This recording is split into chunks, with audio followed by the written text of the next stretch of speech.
Informação para hoje, temos simplesmente essa daqui, que é a transmissão por acoplamento. Nós temos alguns tipos de transmissão, estou trazendo alguns delas aqui, por exemplo, a corrente de uma bicicleta, né? A forma como o pedal e a roda traseira ela é conectada ou acoplada, certo?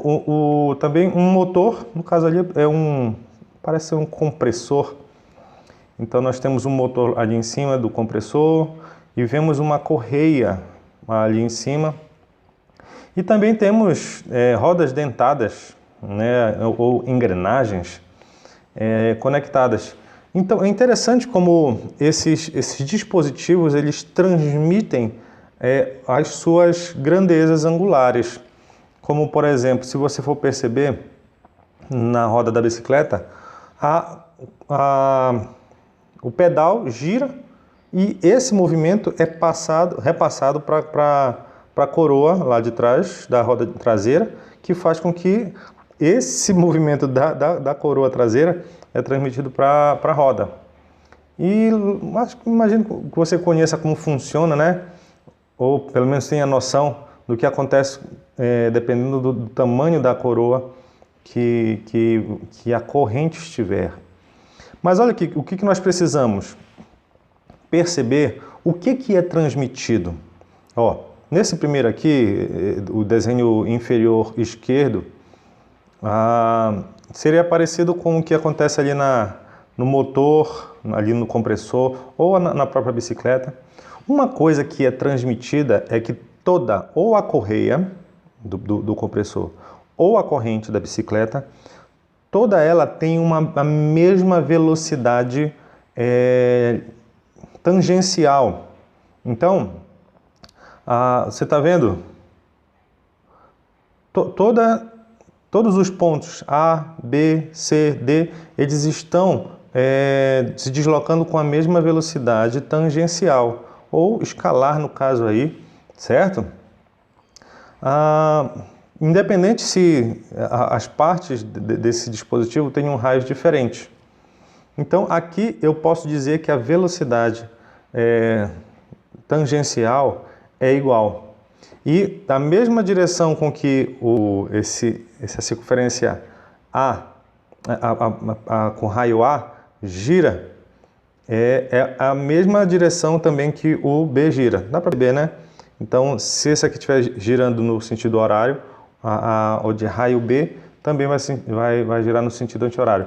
Nas rodas dentadas, agora no caso seria o do lado direito, já acontece o contrário. Se a circunferência RA girar no sentido anti-horário, a de RB gira no anti-horário, né? Aí, no caso, mas mesmo assim a velocidade linear é a mesma aqui é transmitida. Então, isso que a gente precisa reconhecer aqui, ó. A velocidade angular, linear, perdão, é igual a qualquer outro em qualquer ponto. Aqui também, essa daqui serve tanto para um quanto para outro. E logicamente aqui eu posso fazer algumas substituições. Aqui VA, que vai ser igual a VB, que vai ser igual a VC, que vai ser igual a VD.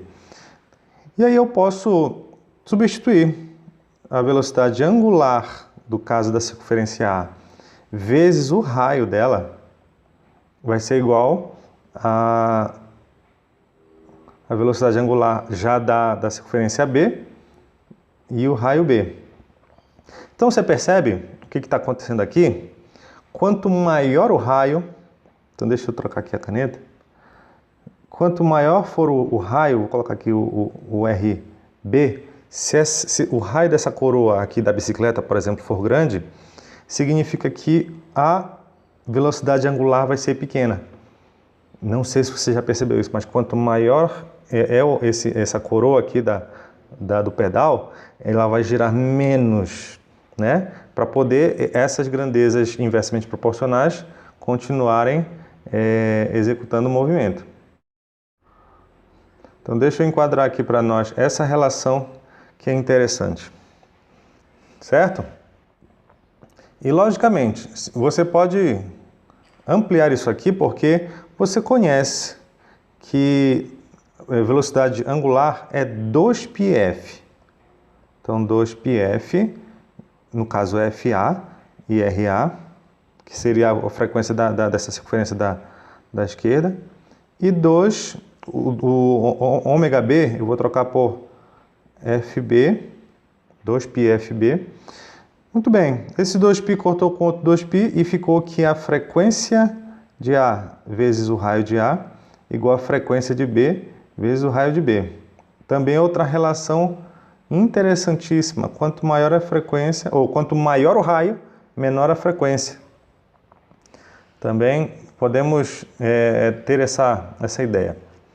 Bom, seguindo, nós temos o segundo tipo de acoplamento, que seria pelo mesmo eixo. Que aí, no caso, imagina um motor de carro, na verdade aquilo ali nem é de carro, né?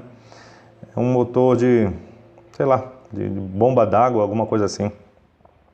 Nesse caso, o que eles vão ter em comum não é mais a velocidade tangencial, v, mas sim, eles vão compartilhar a mesma velocidade angular. Então tá ok. Ó, se a velocidade angular de um é igual à velocidade angular da segunda, eu posso ter algumas relações nesse caso aqui. Bom, a primeira delas é que já vimos que o ômega A vai ser 2πFA.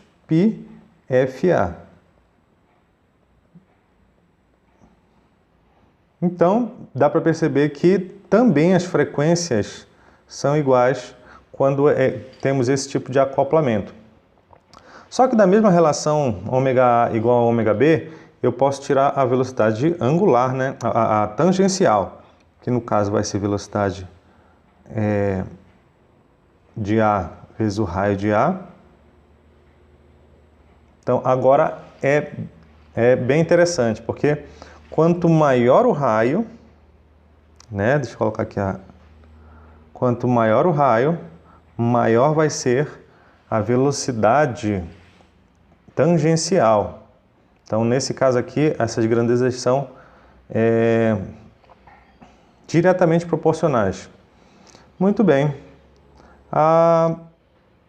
Deixa eu enquadrar aqui essa relação nesse tipo de acoplamento. E vamos para os exercícios.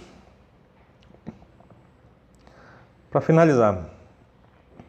Bom, primeiro diz assim, um ponto material descreve um MCU de raio 5 cm no sentido anti-horário, com velocidade escalar v 10π cm por segundo. Dado o espaço angular inicial de 3 radiano, determine, letra A função horária do espaço angular. Muito bem. Então tá ok. Ele quer a função horária do espaço angular, que no caso é essa aqui, olha, φ igual a φ0 mais ômega-t. O que nós temos? Ele deu o espaço angular inicial, que é 3 radiano, correto? Mas não deu... ele deu a velocidade escalar, ou a tangencial v, mas a gente precisa aqui do ômega. Bom, ômega nada mais vai ser do que a velocidade tangencial sobre r. Essa velocidade é 10π centímetro por segundo. E o raio é 5. Eu não vou preocupar com esse centímetro, transformar para metro, qualquer coisa assim, porque o raio também está em centímetro. Não vai cortar centímetro por centímetro. Correto? Então aqui deu 2π radiano por segundo.